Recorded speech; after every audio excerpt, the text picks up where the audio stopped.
आज की कक्षा में हम समूहों के वर्गीकरण या प्रकार या विभाजन के बारे में हम पढ़ेंगे कि समूहों को हम कितने भागों में बांट सकते हैं या समूह के कितने प्रकार हो सकते हैं। तो यह मुश्किल कार्य है या कठिन कार्य है कि समूहों को कितने भागों में बांटा जाए या कौन कौन से प्रकार होते हैं। फिर भी समाजशास्त्रियों ने विभिन्न तथ्यों को आधार मानते हुए समूहों को अलग अलग भागों में विभाजित किया है। तो आइए हम देखते हैं कि समूहों को कितने भागों में हम बांट सकते हैं। तो इसके लिए हमको आधार तय करना पड़ता है कि हम किस आधार पर समूहों का विभाजन करें। तो देखते हैं हम, पहला आधार हमें मिलता है कि सदस्यों की संख्या के आधार पर, यानी पहला समूहों का विभाजन का आधार है सदस्यों की संख्या को आधार मानते हुए हम समूहों को दो भागों में बांट सकते हैं, अर्थात कम सदस्यता वाले समूह और दूसरा अधिक सदस्यता वाले समूह। कम सदस्यता वाले समूह मतलब छोटे समूह और अधिक सदस्यता वाले समूह मतलब बड़े समूह। यानी ऐसे समूह जिसमें व्यक्तियों की संख्या कम हो वो छोटे समूह कहलाएंगे और ऐसे समूह जिसमें सदस्यों या व्यक्तियों की संख्या बहुत अधिक हो वो बड़ा समूह कहलाएंगे। तो इस प्रकार से सदस्यों की संख्या के आधार पर हम इन समूहों को दो भागों में बांट सकते हैं, एक तो छोटे समूह और दूसरा बड़े समूह। छोटे समूह में उदाहरण के रूप में हम ले सकते हैं अपने परिवार को, अपने नातेदारी समूह को, अपने पड़ोस को, अपने मित्र मंडलियों को, जिसमें समूह 8, 10, 15, 20 रहते हैं। और बड़े समूहों में हम ले सकते हैं जैसे कि छात्र संघ को, किसी राजनीतिक पार्टी को, किसी भीड़ को, किसी श्रोता समूह को, किसी जनता को, इनको हम बड़े समूह के रूप में ले सकते हैं। मैकाइवर पेज ने तो यहाँ तक कहा है कि राष्ट्र और प्रांत को भी उन्होंने समूह कह दिया है। राष्ट्र और प्रांत जैसे तथ्यों को भी उन्होंने समूह माना है और बड़ा समूह माना है, किंतु राष्ट्र और प्रांत को हम समूह नहीं कह सकते क्योंकि उसमें समूह की कुछ विशेषताएं नहीं होती हैं। जैसे कि उसमें आत्मीयता की भावना या अपनेपन की भावना या हितों के आधार पर इसको हम नहीं कह सकते, समूह नहीं कह सकते। फिर भी मैकाइवर पेज ने इसे कहा है कि लोग जागरूक होते हैं, अंतर संबंधित होते हैं, इसलिए उसे समूह कह दिया जाना चाहिए। तो पहला था हमारा कि सदस्यों की संख्या के आधार पर छोटे समूह और बड़े समूह। दूसरा आधार है स्थायित्व के आधार पर। स्थायित्व के आधार पर भी समाजशास्त्रियों ने समूहों को दो भागों में बांटा है, एक तो पहला स्थायी समूह और दूसरा अस्थायी समूह। स्थायी समूह का तात्पर्य है ऐसे समूह जो लंबे समय तक स्थायी होते हैं, टूटते नहीं हैं, और जैसे कि परिवार या नातेदारी समूह या शिक्षण संस्था या ऐसे बहुत सारे संस्थाएं हैं, व्यक्तियों के समूह हैं जो निरंतर बने रहते हैं। महिला स्व सहायता समूह। इसके अतिरिक्त कुछ ऐसे समूह होते हैं जो निश्चित उद्देश्यों या लक्ष्यों की प्राप्ति के उपरांत समाप्त हो जाते हैं, टूट जाते हैं, जैसे कि भीड़, श्रोता समूह, जनता। तो ये थोड़े समय बाद क्या होते हैं, टूट जाते हैं। तो इसके अतिरिक्त इन दोनों के बीच में बॉटममोर ने एक और समूह बताया है जिसे वो अर्ध समूह या आभासी समूह, क्विशी ग्रुप के रूप में वो उन्होंने एक और ग्रुप बताया है। इसमें ऐसा लगता है कि कुछ समूह ऐसे भी होते हैं जो संरचना और संगठन के आधार पर समूह तो दिखाई पड़ते हैं किंतु वास्तव में वो समूह नहीं होते हैं। जैसे आयु समूह, परिस्थिति समूह, लिंग समूह, लिंग के आधार पर समूह, पुरुष समूह और महिला समूह। परिस्थिति या पद के आधार पर भी बहुत सारे समूह हो जाते हैं, तृतीय वर्ग कर्मचारी समूह, चतुर्थ वर्ग कर्मचारी समूह। तो ये सब ऐसे उदाहरण हैं जो हमको लगते हैं कि ये शायद समूह हैं, किंतु संगठन और संरचना के आधार पर ये समूह लगते हैं किंतु वास्तव में ये समूह नहीं होते हैं। तो इसी को बॉटममोर ने कहा है अर्ध समूह या आभासी समूह। तो स्थायी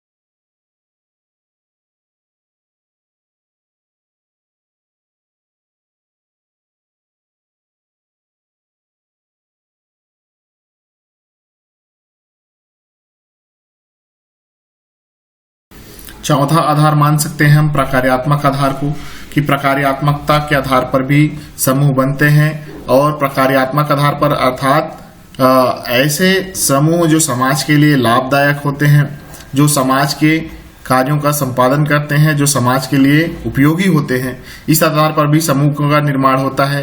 जैसे कि राजनीतिक दल, क्लब, संगीत मंडली, व्यावसायिक संघ, व्यावसायिक समूह, राजनीतिक दल, बौद्धिक दल, कलात्मक, मनोरंजनात्मक दल। तो ये छोटे छोटे समूह होते हैं जिनका निर्माण समाज के फायदे के लिए होता है। तो प्रकार्यात्मक आधार पर भी हम इन समूहों को भाग में बांट सकते हैं। इसके अतिरिक्त गिलिन एंड गिलिन जो समाजशास्त्री है, उन्होंने समूहों को 2 भागों में बांटा है। इन्हें ऐच्छिक और अनैच्छिक समूह कहते हैं। ऐच्छिक समूह जिससे हम जिसकी सदस्यता लेना है कि नहीं लेना है यह हमारे ऊपर होता है, और अनैच्छिक समूह मतलब ऐसी समूह जिसकी सदस्यता हमारी इच्छा पर निर्भर नहीं होता है, जिसके हम सदस्य अनिवार्य रूप से बन जाते हैं। जैसे परिवार के हम अनिवार्य रूप से सदस्य बन जाते हैं, किंतु हम संगीत मंडली के सदस्य बनेंगे कि नहीं बनेंगे यह हमारे ऊपर निर्भर करता है। तो इस प्रकार से प्रकार्यात्मक आधार पर भी समूह बनते हैं, और गिलिन एंड गिलिन ने इन्हें ऐच्छिक और अनैच्छिक समूह कहा है। इसके अतिरिक्त हम आकांक्षा के आधार पर भी ग्रुप बनते हैं, समूह बनते हैं।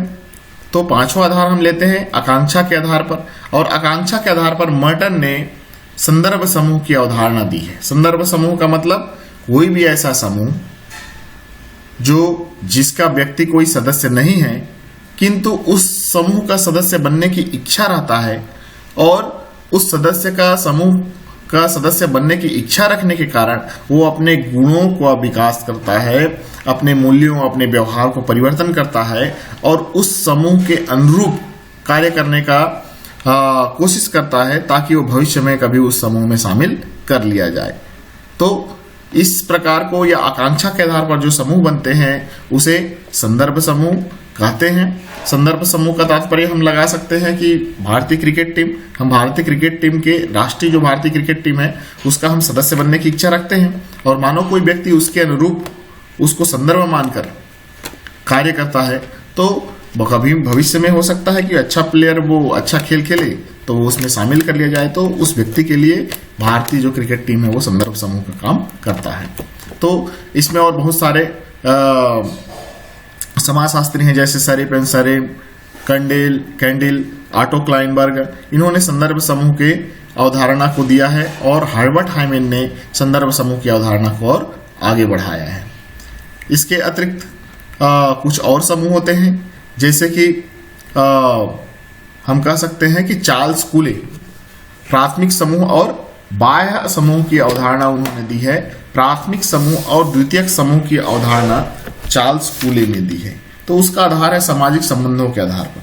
सामाजिक संबंधों के आधार पर भी समूह 2 प्रकार के होते हैं, प्राथमिक समूह और द्वितीयक समूह। मतलब ऐसे समूह जिसमें लगाव बहुत ज्यादा होता है उसको हम प्राथमिक समूह कहते हैं, और ऐसे समूह जिसमें लगाव बहुत कम हो जाता है उसको हम द्वितीयक समूह या अन्य समूह कहते हैं। तो संबंधों के आधार पर भी हम समाज में समूहों को 2 भाग में बांट सकते हैं, प्राथमिक समूह और अन्य समूह। इस प्रकार हमने देखा कि समूहों को विभाजन करने के बहुत सारे आधार हैं। इन आधारों में पहला हमने देखा था सदस्यों की संख्या के आधार पर छोटे और बड़े समूह, स्थायित्व के आधार पर स्थायी और अस्थायी समूह, हम की भावना के आधार पर अंतः समूह और बाह्य समूह, और प्रकार्यात्मक आधार पर ऐच्छिक और अनैच्छिक समूह, आकांक्षा के आधार पर संदर्भ समूह, और साथ ही संबंधों के आधार पर हमने देखा प्राथमिक और द्वितीयक समूह। तो ये हैं मोटे मोटे तौर पर समूहों का वर्गीकरण या समूहों का विभाजन या समूहों के प्रकार।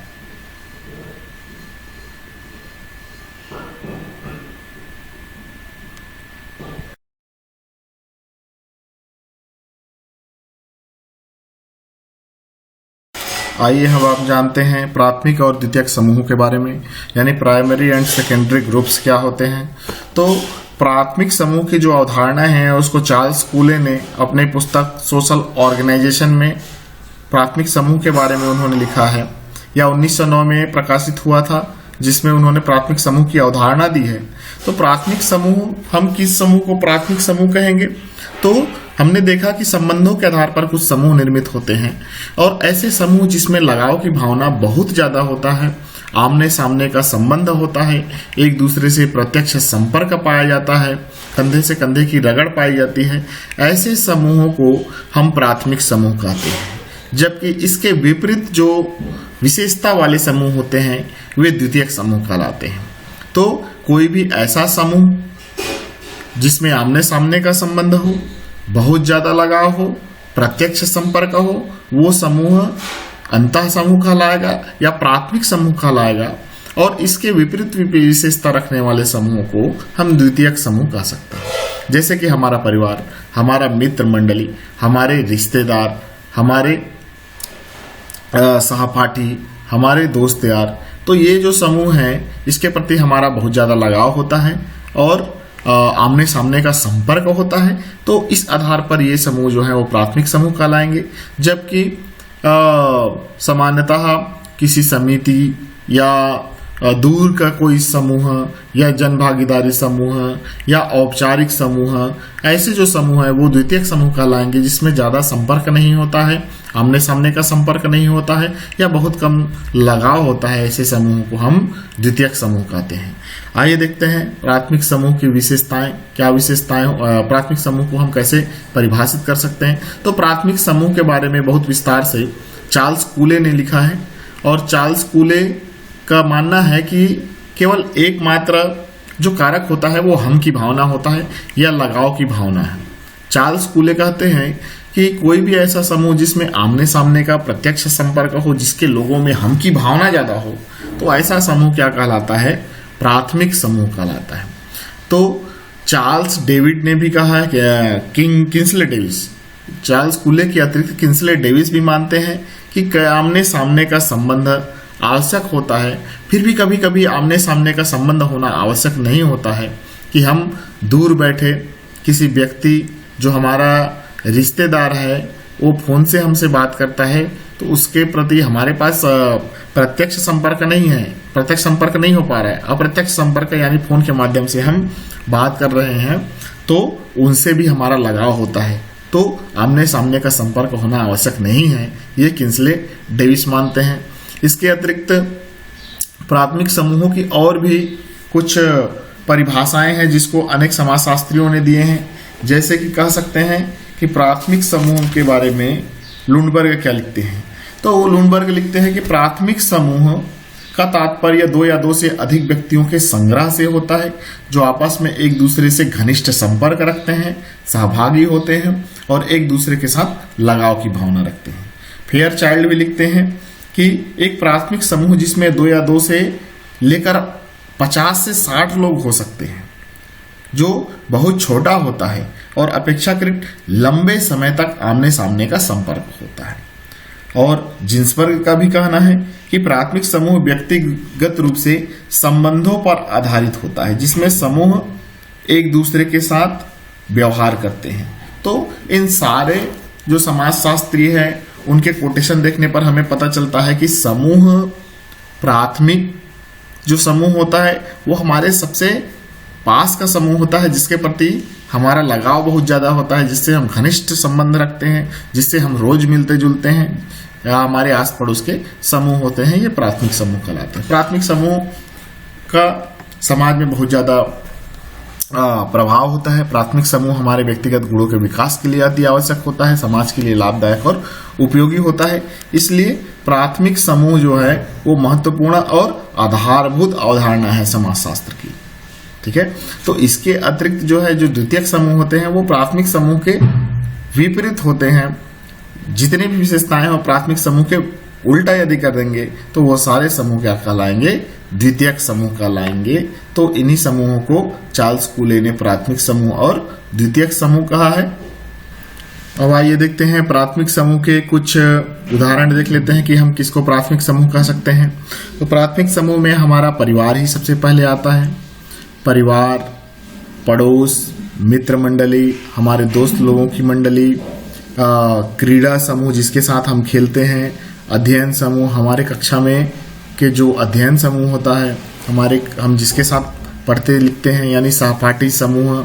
इसके अतिरिक्त हमारा गांव, हमारा पड़ोस, हमारा नातेदार, तो ये जो समूह होते हैं वो प्राथमिक समूह होते हैं। ये सब प्राथमिक समूह के उदाहरण हैं। क्लब, गैंग, ठीक है, तो ये सब हमारे लिए प्राथमिक समूह होते हैं। इसके अतिरिक्त प्राथमिक समूहों की कुछ विशेषताएं भी होती है, और मुख्यतः प्राथमिक समूह को किंसले डेविस ने प्राथमिक समूहों के 3 विशेषताएं बताई है।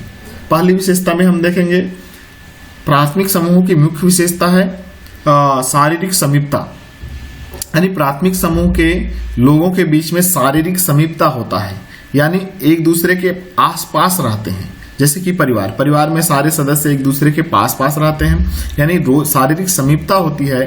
लोगों को नामिक रूप से हम जानते हैं, सब लोगों को जानते हैं और आपस में ही मिलजुल कर छोटे समूह के रूप में रहते हैं। तो शारीरिक समीपता होती है नातेदारों में, रिश्तेदारों में, मित्र मंडलियों में। हम देखते हैं सामान्यतः कि सब लोग मिलजुल कर रहते हैं, एक ही घर में या आस पड़ोस में रहते हैं और लगभग मिलते जुलते रहते हैं। तो पहली विशेषता है प्राथमिक समूह की शारीरिक समीपता होनी चाहिए। दूसरा, समूह का आकार छोटा होना चाहिए। यह छोटा होता है, प्राथमिक समूह में समूह का जो आकार होता है वो बहुत छोटा होता है। 10, 20, 50, 40-50 व्यक्ति इसमें सदस्य होते हैं, और इसी कारण है कि लोगों के बीच में नामिकता होता है, पर्सनल एक दूसरे को बाय फेस, बाय नाम पहचानते हैं, और इसी कारण उसमें लगाव की भावना बहुत ज्यादा होता है। समूह जितना बड़ा होगा, लगाव की भावना उतना कम होते जाएगा, उतना छोटा होते जाएगा। तो समूह का आकार भी ये डिसाइड करता है कि उसमें हम की भावना या लगाव की भावना कितनी होगी। तो दूसरी विशेषता है कि समूह का आकार छोटा होता है। और तीसरी विशेषता है कि संबंधों की अवधि। प्राथमिक समूह बनने के लिए संबंधों की अवधि, यानी संबंध बहुत लंबे समय का होता है। एक व्यक्ति का परिवार से जो रिलेशन होता है वो जन्म से मृत्यु तक का होता है। नातेदारियों में जन्म से लेकर मृत्यु तक का होता है, अर्थात लंबे समय के दौरान ऐसे समूहों का निर्माण होता है, या लंबे समय तक हम इसके सदस्य होते हैं। 1 दिन 2 दिन में नहीं बन जाता कि हम छोड़ देते समूह की सदस्यता। संबंध लंबे समय के दौरान निर्मित होते हैं और घनिष्ठ संबंध बनते हैं। तो इस प्रकार से हम समूहों की किंसले डेविस ने 3 विशेषताएं बताई हैं। पहला विशेषता ये था कि शारीरिक समीपता होती है। दूसरी विशेषता था कि समूह का आकार बहुत छोटा होता है, और तीसरी विशेषता था कि संबंधों की अवधि जो है वो लंबे समय के अंतर्गत निर्मित होते हैं।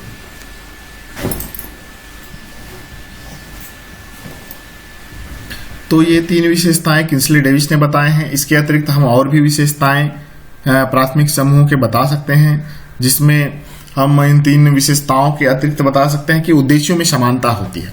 अंतः समूह या प्राथमिक समूह के जो सदस्य होते हैं उनके उद्देश्य एक समान होते हैं। मित्र मंडली, पड़ोस, नातेदारी समूह, परिवार, इसका एक मात्र लक्ष्य या एक उद्देश्य होते हैं, और सभी लोगों के जो उद्देश्य होते हैं वो समान होते हैं। तो हम कह सकते हैं कि प्राथमिक समूह के जो लोग होते हैं उनके उद्देश्यों में क्या होती है, समानता होती है। संबंध स्वयं साध्य होते हैं। अन्य विशेषता है कि संबंध स्वयं साध्य होते हैं। कहने का मतलब है कि संबंध इतने घनिष्ठ होते हैं, आमने सामने के प्रत्यक्ष संबंध होते हैं कि लोग उसके लिए उनको पृथक अलग से कार्य करना नहीं पड़ता। कि प्राथमिक समूह से या आसपास के समूह से इसलिए लोग जुड़ते हैं ताकि उनका घनिष्ठ संबंध बना रहे, इसलिए ऐसा व्यवहार करते हैं। तो संबंध स्वयं साध्य होते हैं। और विशेषताओं में हम देख सकते हैं कि संबंध वैयक्तिक होते हैं, व्यक्तिगत लोगों से जुड़े होते हैं, यानी एक व्यक्ति दूसरे व्यक्ति से प्रत्यक्ष रूप से जुड़ा होता है, व्यक्तिगत रूप से जुड़ा होता है। तो यह भी उसकी विशेषता है। और विशेषताओं में संबंध संपूर्ण होते हैं, यानी किसी व्यक्ति से हम जब जुड़ते हैं प्राथमिक समूह में तो उसकी जीवन के बारे में हम संपूर्णता से जुड़ते हैं, उनके जीवन की सारी चीजों के बारे में हम जानते रहते हैं। इसके अतिरिक्त इन संबंधों का स्वतः विकास होता है। परिवार के अंदर जो संबंध बनते हैं भाई बहन के या नातेदारों के बीच में, वो संबंध का विकास स्वतः होता है। हम जानबूझकर बनाते नहीं हैं संबंध बन जाते हैं, वो स्वतः डेवलपमेंट होता है। हम रोज रहते हैं, उनके साथ खेलते हैं, उनके साथ अधिकांश समय अपना बिताते हैं, तो वो संबंध का निर्माण अपने आप होने लगता है। इसके अतिरिक्त प्राथमिक संबंध जो है वो नियंत्रण की इकाई के रूप में काम करता है। यानी प्राथमिक संबंधों का हम पर दबाव होता है, हम कोई भी गलत कार्य करते हैं तो उस गलत कार्य को करने से प्राथमिक समूह हमको रोकता है। कहने का मतलब है कि हम पर सोशल कंट्रोल करके रखता है। हमारी जो गतिविधियां हैं वो प्राथमिक समूह उसको नियंत्रित करती है, कंट्रोल करती है। हम परिवार के डर से, अपने पिता के डर से, अपने नाते रिश्तेदारों के डर से बहुत सारे ऐसे अनैतिक कार्य, अनैतिक कृत्य नहीं करते हैं, क्योंकि वो क्या सोचेंगे या वो हमारे बारे में क्या सोचेंगे। ऐसा करके ऐसा सोचकर हम बहुत सारे अनैतिक कार्य, गलत कार्य हम करना बंद कर देते हैं। तो कहने का मतलब है कि ये सोशल कंट्रोल का भी काम करते हैं। तो इस प्रकार से बहुत सारी विशेषताएं हैं कि सोशल कंट्रोल का काम करती हैं। इसमें जो संबंध बनते हैं वो पूर्ण होते हैं और उसका स्वतः निर्माण होता है, व्यक्तिगत रूप से जुड़े हुए होते हैं। तो ये सारी विशेषताएं प्राथमिक समूह की मूल विशेषताएं हैं। प्राथमिक समूहों का कुछ महत्व भी है। महत्व क्या है कि प्राथमिक समूह का महत्व यह है कि प्राथमिक समूहों के कारण हमारे अंतर क्वालिटीज का निर्माण होता है। हमारे अंदर जो व्यक्तिगत गुण होते हैं वो डेवलपमेंट करता है, उसका विकास होता है। हमारे अंतर आंतरिक गुणों का विकास होता है। हम परिवार के अंदर में रहते हैं, पड़ोस मित्र मंडलियों के कारण हम रोज नित नए बातों को सीखते हैं, जानते हैं और समाज के अनुरूप अपने गुणों का निरंतर हम विकास करते हैं। तो प्राथमिक समूह का पहली महत्वता ये है कि प्राथमिक समूह में रहने के कारण हमारे शरीर के अंदर या हमारे व्यक्तित्व के अंदर निखार आता है, गुणों का विकास होता है। दूसरा विशेषता यह है कि मनोवैज्ञानिक सुरक्षा।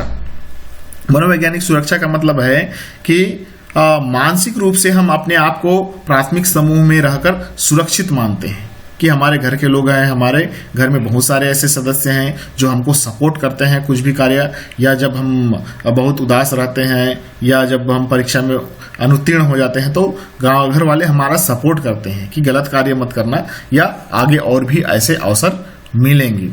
तो मनोवैज्ञानिक सुरक्षा हमको प्रदान करता है, व्यवसायिक सुरक्षा हमको प्रदान करता है।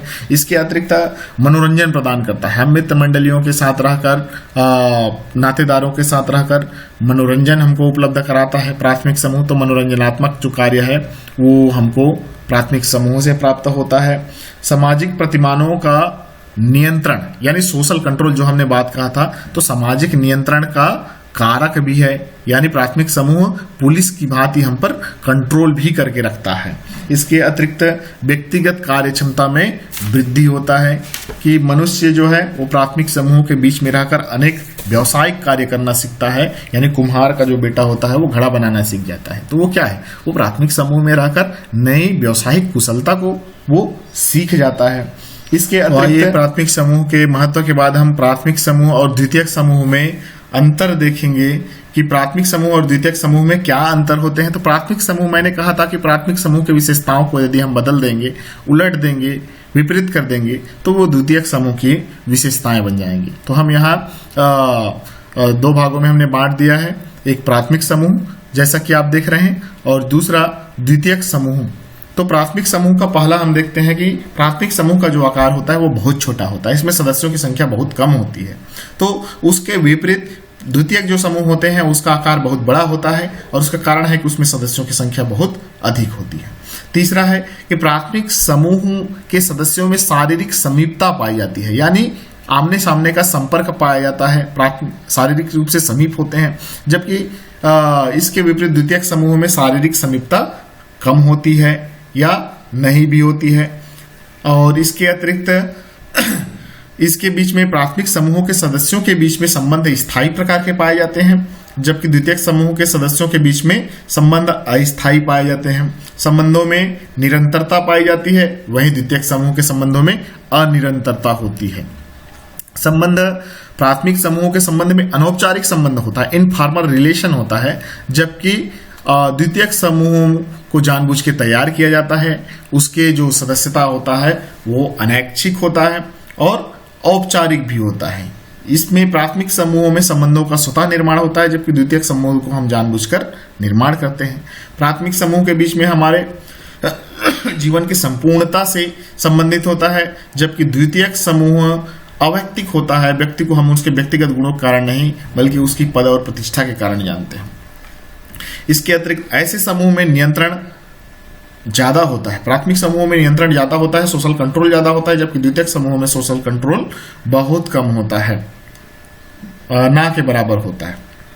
इसके अतिरिक्त प्राथमिक समूह में सारे लोगों के जो उद्देश्य होते हैं वो एक समान होते हैं, जबकि द्वितीयक समूहों में उनकी रुचि के अनुसार, उनके हित के अनुसार जो उद्देश्य होते हैं वो अलग अलग हो सकते हैं। प्राथमिक समूहों में संबंध स्वयं साध्य होते हैं, जबकि द्वितीयक समूहों में संबंध स्वयं साध्य नहीं होते हैं, एक साधन की भांति कार्य करता है। प्राथमिक समूहों में घनिष्ठता और आत्मीयता पाया जाता है, जबकि द्वितीयक समूहों में घनिष्ठता और आत्मीयता का अभाव पाया जाता है। प्राथमिक समूह का निर्माण सरल समाज, ग्रामीण समाज, आदिम समाज में अधिक देखने को हमको मिलता है, जबकि नगरीय समाज या मॉडर्न सोसाइटी या पोस्ट मॉडर्न सोसाइटी या आधुनिक समाज, इन समाजों में हमको द्वितीयक समूह देखने को मिलते हैं। प्राथमिक समूह की सदस्यता अनिवार्य होती है, जबकि द्वितीयक समूह की सदस्यता अनैच्छिक होती है, ऐच्छिक होती है, अनिवार्य नहीं होता है। प्राथमिक समूह में हम की भावना या लगाव की भावना ज्यादा पाया जाता है, जबकि द्वितीयक समूह में हम की भावना का समानता अभाव होता है। इसमें संबंध आंतरिक होते हैं, दिखावे के नहीं होते हैं, जबकि द्वितीयक समूहों में संबंध जो होते हैं वो दिखावटी होते हैं। 18वां है, इनका मानव के व्यक्तित्व पर गहरा प्रभाव पड़ता है। प्राथमिक समूहों का हमारे जीवन के सारे भागों से प्रभावित होता है, यानी प्राथमिक समूह में हमारे व्यक्तित्व का विकास होता है, जबकि व्यक्तित्व के निर्माण में द्वितीयक समूह का बहुत ज्यादा कोई मतलब महत्व नहीं होता है। 19वां है कि प्राथमिक समूह हमारे संपूर्ण जीवन को प्रभावित करते हैं, जबकि द्वितीयक समूह संपूर्ण जीवन को प्रभावित न करके समाज के या हमारे व्यक्तित्व के किसी एक पक्ष का ही वो सपोर्ट करते हैं, एक पक्ष का ही विकास करते हैं। तो इस प्रकार से प्राथमिक समूह और द्वितीयक समूह में कुछ अंतर पाए जाते हैं, और प्राथमिक समूहों के अंतर को ही यदि हम सीधा सीधा पलट दें, उल्टा लिख दें, तो द्वितीयक समूह के वो क्या बन जाते हैं, विशेषता बन जाते हैं। तो प्राथमिक समूह के बारे में प्रश्न में पूछा जाता है, प्राथमिक समूह ज्यादा महत्वपूर्ण है, आपको द्वितीयक समूह के बारे में क्वेश्चन नहीं आएगा, तो आप प्राथमिक समूह को तैयार करिए। प्राथमिक समूह बहुत ही सरल है, हमारे आसपास के ही समूह है, परिवार, पड़ोस, मित्र मंडली, क्रीड़ा समूह, जिसके साथ हम पढ़ते हैं, रोज बैठते हैं, बातचीत करते हैं, जिनसे रोज मिलते हैं, ऐसे समूह हमारे लिए प्राथमिक समूह है। और उन समूहों की इतनी सारी विशेषताएं होती है कि उनका आकार छोटा होता है, सदस्यों की संख्या बहुत कम होता है, शारीरिक समीपता पाया जाता है, प्रत्यक्ष संपर्क पाया जाता है, संबंध स्थायी होते हैं, संबंधों में निरंतरता पाई जाती है, अनौपचारिक होते हैं, ऐसे संबंधों का स्वतः निर्माण होता है, वे हमारे व्यक्तिगत जीवन को प्रभावित करते हैं, हमारे व्यक्तित्व को प्रभावित करते हैं, इनका सोशल कंट्रोल पाया जाता है, और सारे लोगों के उद्देश्य एक समान होते हैं। इसमें घनिष्ठता